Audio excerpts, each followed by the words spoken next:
So today we are on the way to Pillaton Hall Farm, which is just off Junction 13 on the M6, so ideal for people that are travelling from the deep north to the deep south.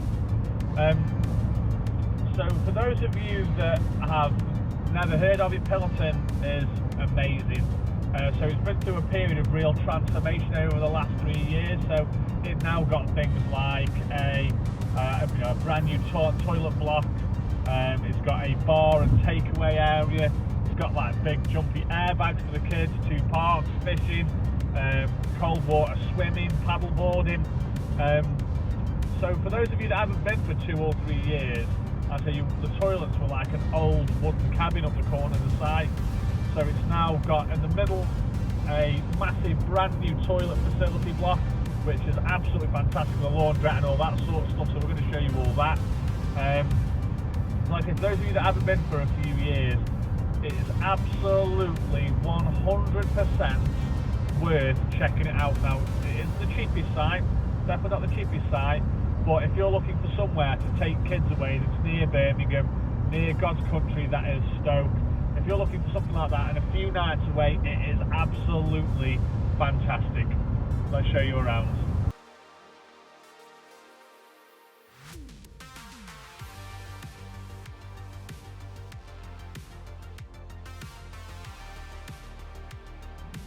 When you park up, you have to go into the cabin on your right hand side here, and they've got an absolutely massive shop full of absolutely everything you could ever want to buy from a camping shop. Buckets and spades. There's not a lot of sand, but toys. The amount of money that we spent on the kids in the shop is unbelievable. Hoodies on the left, you can't go there without coming away with a Pillaton hoodie. Caps, literally everything that you could need. And then just around this corner is the really essential bits, which is your alcohol. So as part of the things now which they've got at Pillaton, 4 fishing lakes now. It used to be 5, but they've turned one of them now into wild swimming. Paddle boarding you can do on there as well. They've got a massive kids play park, zip line, so there's loads of other stuff as well. So I'm going to try and get some time around every single one for us.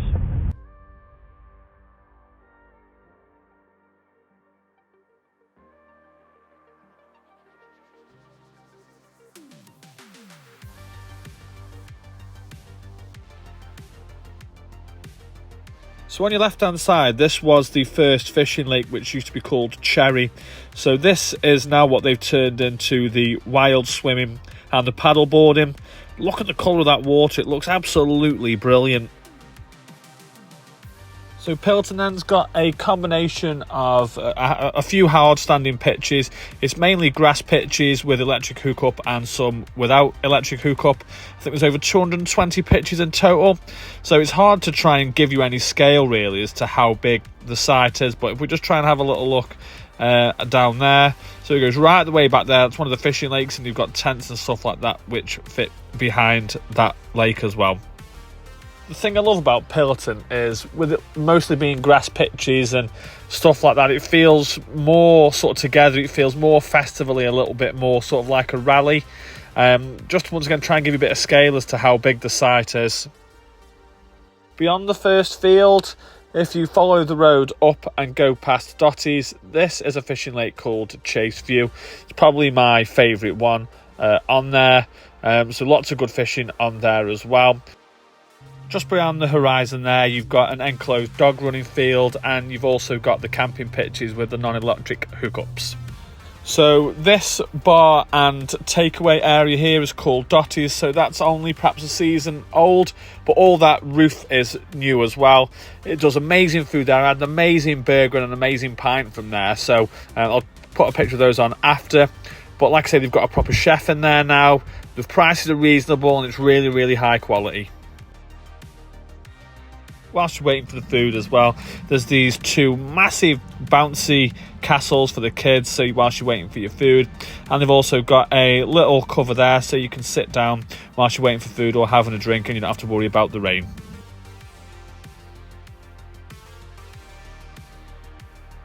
The largest fishing lake on the site is called the Dip.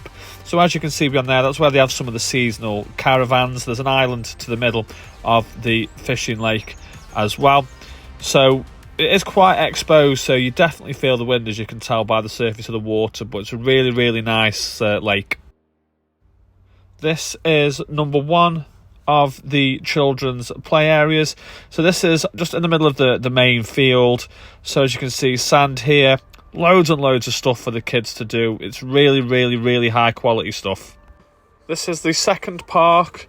So this has got loads more stuff, and it's like a little adventure playground really. So you've got a slide there, big swings there, tyres to climb across, and just a little bit further down, once we get past this sand pit and we just get past this section here, that's when you will see the zip line just over there.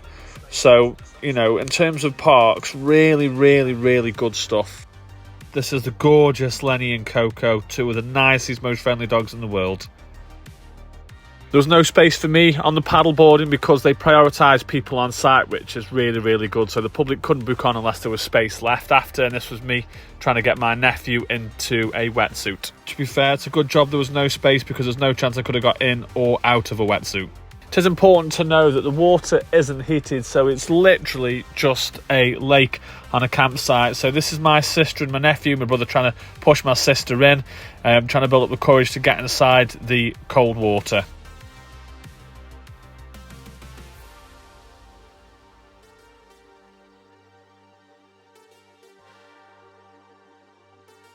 So you have two choices when you go there. You can get paddle boards, or you can go on the big trampoline in the middle that's got a slide on. Obviously some people are more experienced than others on paddle boarding, but it's just really, really, really good fun. So you don't have to pay extra for it, but when you think about the facilities, you have to pay to hire your wetsuits, but you also get a lifeguard and all that sort of stuff, and all the staff are really, really good. It's a really good laugh. One of the biggest changes for me when I first started going to Pillaton compared to now is these toilet blocks. Like I said before, they were just like a little wooden hut, but they've got this massive, massive facility right in the middle of the first field now. So you've also got tea and coffee machines here, and then just on your left hand side you have a tumble dryer and washing machine.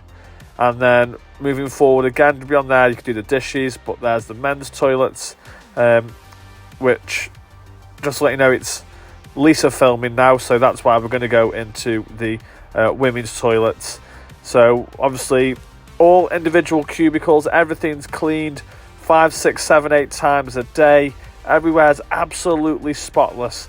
The shower pressure's really good, it's really bright, it's open 24 hours a day. In terms of shower blocks, it's, as far as I'm concerned, is up there with the likes of Cofton. And then you've also got, obviously, the other side is exactly the same with the men's toilets, but it's got urinals and things like that. So there we go then, that was our day out to Pillaton Hall Farm in Stafford. Food, brilliant. Campsite, fantastic. Things to do for the kids, once again, is absolutely amazing. One of the best weekends I think that you can have. Really, really good. I'll pop a link for them in the description. Thanks very much for watching. Enjoy your day.